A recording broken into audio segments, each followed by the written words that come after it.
বন্ধুরা, প্রাচীনকাল থেকেই আমাদের বাড়িতে পুজোর সময় ধূপ ধুনো ও প্রদীপ ধরানো হয় এবং সাথে শঙ্খ বাজানো হয়। কারণ বন্ধুরা, এই সকল কার্যে যেমন দেবদেবী প্রসন্ন হন, তেমনি নেগেটিভ এনার্জি ও জীবাণু এতে অনেক নাশ হয়ে যায়। তাই প্রত্যেক বাড়িতে আমাদের সন্ধেবেলা সন্ধ্যা আরতি করার পর এমন অবশ্যই করা দরকার। কারণ বাস্তুশাস্ত্রে বলেছে যে আমাদের বাড়িতে জন্মানো অশুভ শক্তি আমাদের পুরো সংসারকে তছনছ করে দিতে পারে। যেমন পরিবারের কেউ কারোর সাথে কথা বলতে চায় না, হঠাৎ করে সম্পর্কের মধ্যে ফাটল, স্বামী স্ত্রীর মধ্যে ছাড়াছাড়ি, মাথায় সর্বদা আজে বাজে চিন্তা, ডিপ্রেশন, রোগ ব্যাধি, দুর্ভাগ্যে মানুষকে ঘিরে ধরে। আসলে বন্ধুরা দেখবেন, মেঘের জন্য যেমন সূর্যের আলো ঠিকমতো প্রবেশ করতে পারে না, তেমনি বন্ধুরা এই নেগেটিভ, এই অশুভ শক্তিকে আমাদের জীবনের সৌভাগ্যকে আসতে দেয় না। তাই বন্ধুরা, বাড়ি থেকে এবং আমাদের জীবন থেকে এই অশুভ শক্তিকে দূর করার জন্য সবার প্রথমে আমাদের যা করব তা হচ্ছে সন্ধেবেলায় আপনারা সন্ধ্যা আরতির পর ভগবান শ্রীরামকে স্মরণ করে হনুমান চালিসা পাঠ করবেন। তেজপাতা, এলাচ এবং লবঙ্গ মিশিয়ে আপনারা ধুনো জ্বালাবেন এবং সেই ধুনোর গন্ধ আপনারা বাড়িতে সব জায়গায় ছড়িয়ে দেবেন। অথবা এই দিন আপনারা 7টা তেজপাতা, লবঙ্গ, এলাচ এগুলি নিয়ে আপনারা আপনাদের মাথার ওপর থেকে 7 বার ঘড়ির কাঁটার বিপরীতে ঘোরাবেন এবং মুখে আপনারা হনুমানজির যে কোনো মন্ত্র জপ করবেন। এরপর আপনারা একটি পাত্রে, তামা অথবা মাটির পাত্রে নিয়ে একটি কর্পূর জ্বালিয়ে তার মধ্যে আপনারা এক এক করে সেই 7টি তেজপাতা, লবঙ্গ এবং এলাচগুলি দেবেন এবং হনুমানজির মন্ত্র আপনারা সেই সময়ও পাঠ করবেন।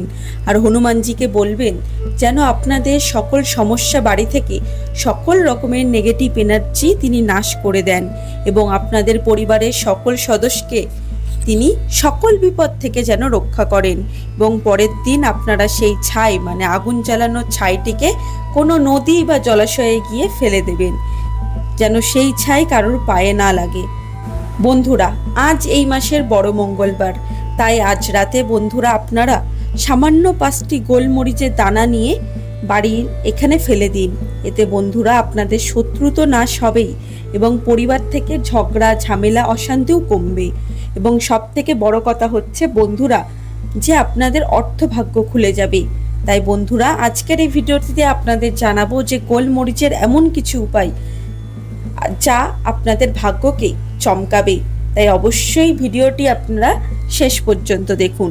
বন্ধুরা, বর্তমানের ব্যস্ততার মধ্যে প্রত্যেক মানুষই চায় জীবনে সহজে যেন সফলতা আসুক, পরিবারের মধ্যে সুখ, শান্তি, সমৃদ্ধি বজায় থাকুক, তাই না?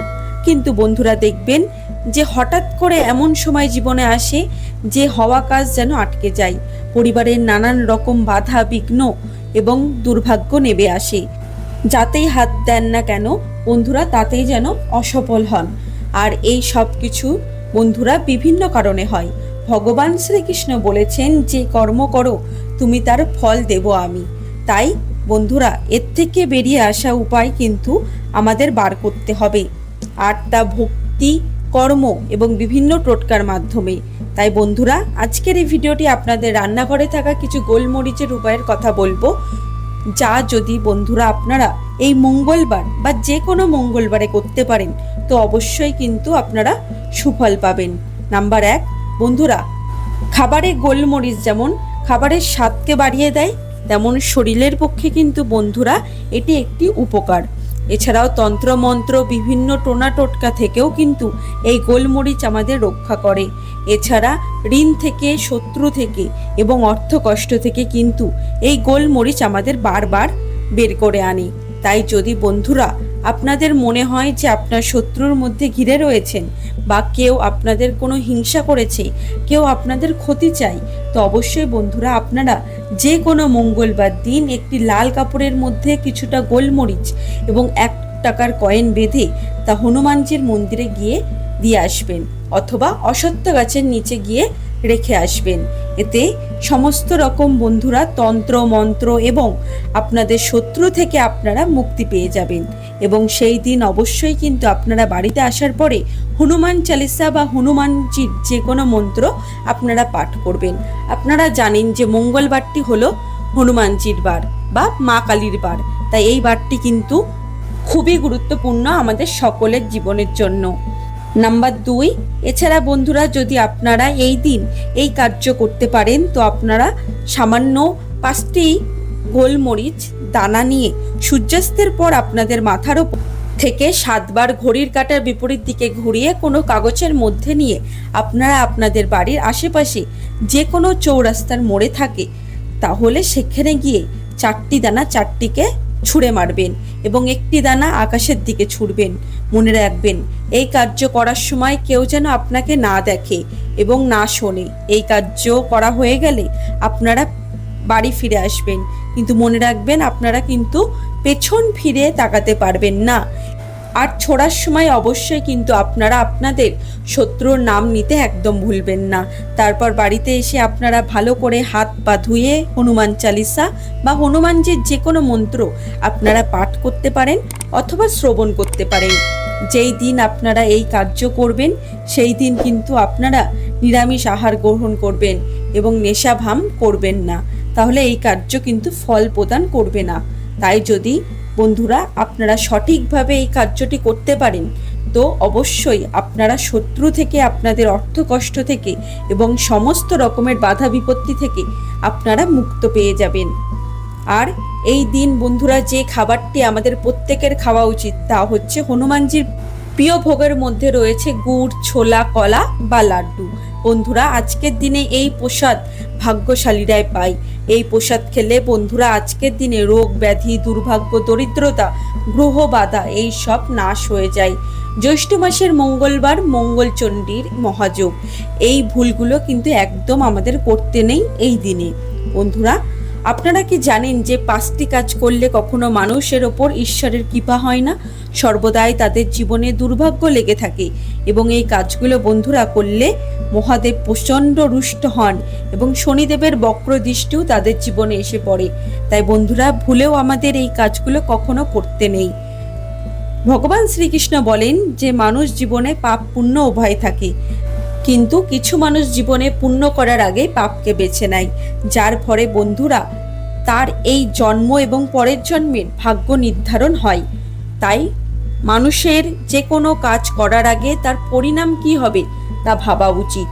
মানুষের জীবনে অনেক পুজো অর্চনা করে, কিন্তু তার দ্বারা বন্ধুরা এমন কিছু ভুল হয়ে যায় তা সমস্ত পুণ্যকে ঢেকে দেয়। তাই ভগবান শ্রীকৃষ্ণ অনুসারে মানুষের সবথেকে বড় পাপ হচ্ছে নাম্বার 1। বন্ধুরা ভগবান শ্রীকৃষ্ণ বলেন যে সংসারের সবথেকে বড় পাপ হচ্ছে কোনো স্ত্রীর সম্মানের সাথে খেলা করা।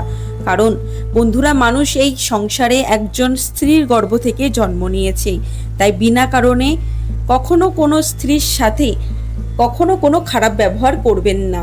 তাই যে পুরুষ স্ত্রীর সম্মানের সাথে খেলা করে, তার সাথে বাজে কর্ম করে, তাকেই পাপ জন্ম জন্মান্তরে ভোগ করতে হয়। মহাভারতে কৌরবদের বিনাশ হয়েছিল নারীদের অসম্মানের জন্য। রাবণের জ্ঞানী হওয়া সত্ত্বেও তার বিনাশ হয়েছিল নারীর অসম্মানের জন্য। তাই ভুলেও কখনো আমাদের এই কাজ করা উচিত নয়। নাম্বার 2, ঈশ্বরের অস্তিত্বকে অস্বীকার করা। বন্ধুরা অনেকেই 2টো বই পড়ে মনে করে যে আমি সব জানি, কিন্তু বন্ধুরা মানুষ এখনো নিজেকেই জানে না। তো যিনি অনন্ত ব্রহ্মাণ্ড বানিয়েছেন তাকে কিভাবে মানুষ জানবে? শুধু আমরা মূর্খতার জন্য ঈশ্বরের অস্তিত্বকে চ্যালেঞ্জ করি। 3, বিনা কারণে কারোর হত্যা করা। বন্ধুরা সেটা পশু পাখি হোক বা মানুষই হোক, ঈশ্বর সবাইকে সৃষ্টি করেছেন, তাকে বাঁচার থেকে বঞ্চিত করার আমাদের কোনো অধিকার নেই, কারণ ঈশ্বরের বানানো সৃষ্টিকে কাউকে মেরে ফেলার লেখা নেই। নাম্বার 4, ঘুষ নেওয়া, আত্মহত্যা করা, দেহ ব্যবসা, মিথ্যে সাক্ষী দেওয়া, অন্যায় প্রতিবাদ না করে অন্যায়ের কথায় সাড় দেওয়া, মাতা পিতা গুরুজনদের অপমান করা। ঈশ্বর আমাদের সব পাপ ক্ষমা করে দেবেন, কিন্তু যে মা বাবার মনে দুঃখ দেয়, স্ত্রীর অপমান করে, কোনো গরিব দুঃখীর চোখের জলের কারণ হয়ে দাঁড়ায়, সেই পাপ কিন্তু ভগবান কোনোদিনই ক্ষমা করবেন না। বন্ধুরা, এই সংকেতগুলি এবং এই লক্ষণগুলি যদি আপনারা বাড়িতে দেখতে পান, বন্ধুরা ভাববেন আপনাদের ওপর কোনো তন্ত্রক্রিয়া বা ব্ল্যাক ম্যাজিক হয়েছে। আসলে বন্ধুরা, সব কিছুরই দুটি দিক থাকে। যেমন ভগবান আছে, তেমনি শয়তানও আছে। ভালো মানুষ যেমন রয়েছে, তেমনি আবার খারাপ মানুষও রয়েছে। তাই কখনো বন্ধুরা তারা চান না যে আপনি ভালো থাকুন। তাই যখন আপনার জীবনে কোনো খুশির খবর আসে, তখন আশেপাশে মানুষরা, কোনো আত্মীয় পরিজনদের মধ্যে কেউ আমাদের ওপর ব্ল্যাক ম্যাজিক করে দেয়। নাম্বার 1, বাড়িতে হঠাৎ করে গৃহপালিত পশু মারা যাওয়া। বন্ধুরা, যদি আপনাদের বাড়িতে কোনো পশু বা পাখি বিনা কারণে হঠাৎ করে মারা যায়, তো বন্ধুরা এটি সংকেত দিচ্ছে যে আপনাদের বাড়িতে কোনো কালো জাদু হয়েছে, যা সবার প্রথমে আমাদের বাড়িতে পশু বা পাখির ওপর প্রভাব ফেলে। নাম্বার 2, বাড়িতে তুলসী গাছ বেশি দিন বাঁচে না। বন্ধুরা, তুলসী এমন একটি গাছ যা সবার প্রথমে নেগেটিভ এনার্জিতে শোষণ করে, যার ফলে বন্ধুরা যদি আপনার বাড়িতে বারবার তুলসী গাছ মারা যায়, এটি প্রকাশ পায় যে আপনাদের বাড়িতে নেগেটিভ এনার্জির ক্রিয়া আপনাদের বাড়িতে বারবার হচ্ছে, ফলে গাছটি নেগেটিভ এনার্জি শোষণ করতে করতে মারা যাচ্ছে।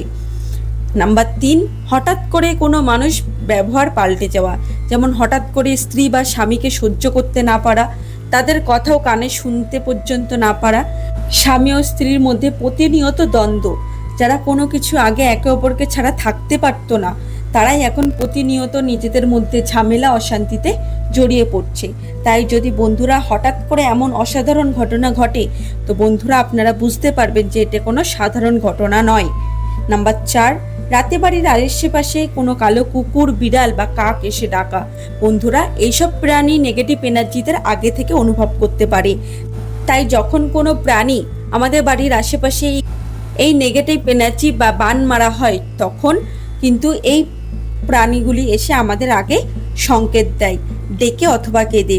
তাই এইসব প্রাণীরা আমাদের বাড়ির আশেপাশে কান্নাকাটি করে বা সেই ব্যক্তি দেখে তারা চিল্লায়, তাহলে বুঝতে হবে যে আপনার পরিবারের ওপর কোনো ব্যক্তির নেগেটিভ এনার্জি রয়েছে।